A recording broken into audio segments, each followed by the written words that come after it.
Welcome back to a post-RSA, post-speakeasy edition of Blumira Briefings, your weekly download of the top headlines and trends for your security practice.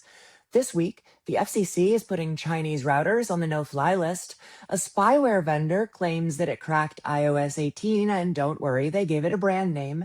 And North Korean hackers are hiding malware in your favorite code editor with a name that sounds like a rejected breakfast cereal. Let's get into it.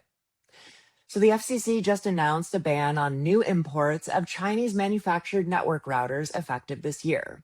On paper, it's not a very surprising rule. It's trying to block hardware that federal agencies have reportedly flagged for hard-coded credentials, for insecure defaults, and firmware update cycles best described as never.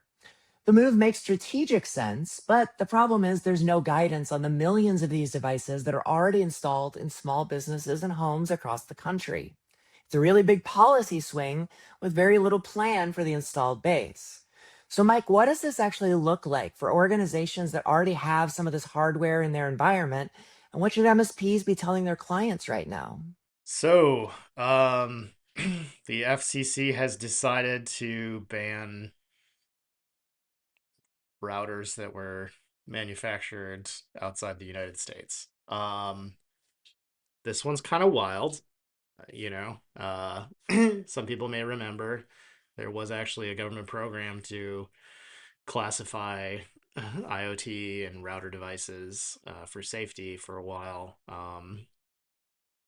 Did not pick up steam, opt in, consumer stamping doesn't, typically work with stuff like this, especially when it's a very price sensitive consumer product.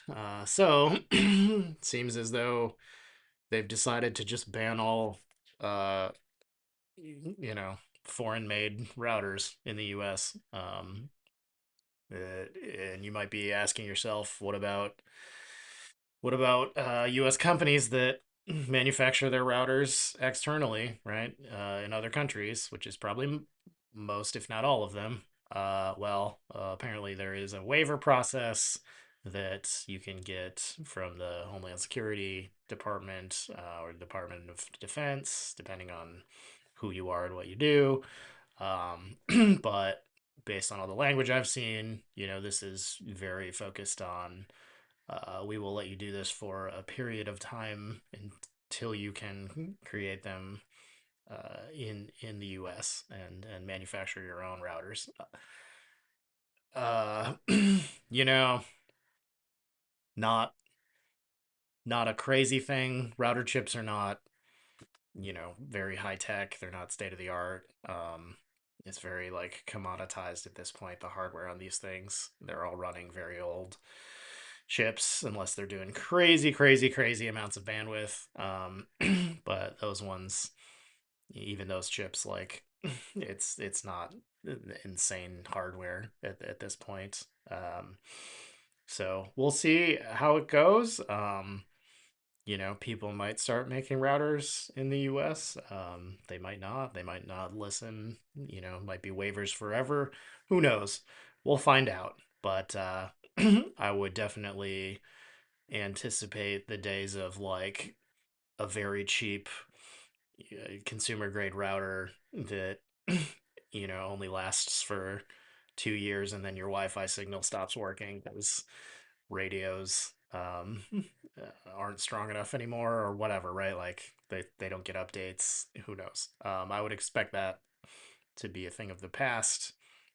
So people are either going to start building nicer routers for consumers, or it's going to go the other way, and we'll just kind of be stuck where we at with speed and technology, and they're just going to be dumb routers that basically do the routing and nothing else, which might not be bad because why do you need all sorts of crazy stuff on a home network anyways?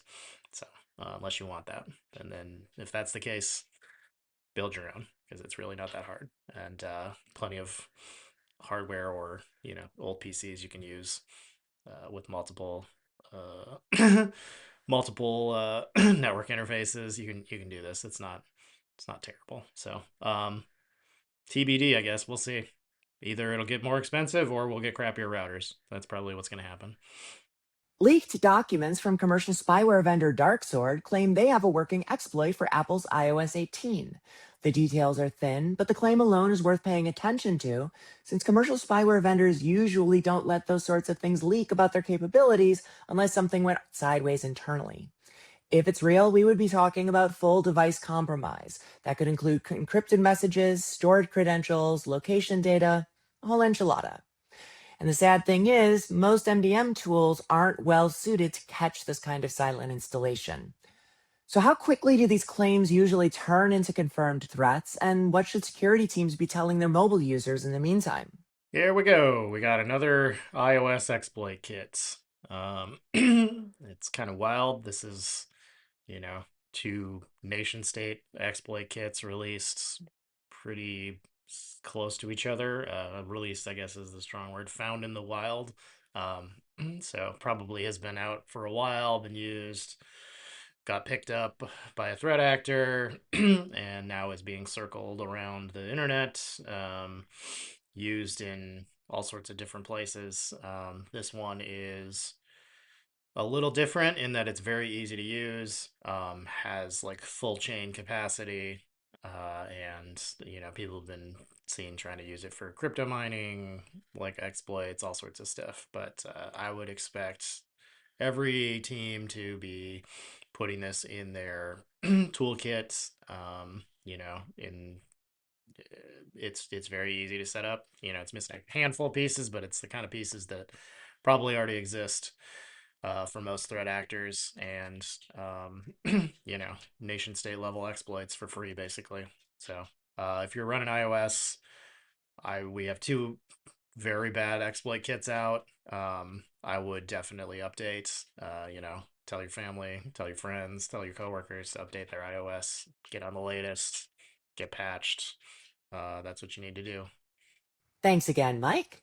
Finally, from phones to your development environment, because apparently nothing is off limits this week, North Korean threat actors are actively abusing a built-in feature of Visual Studio Code to spread a malware strain called, and I can't say this with enough disdain, StoatWaffle.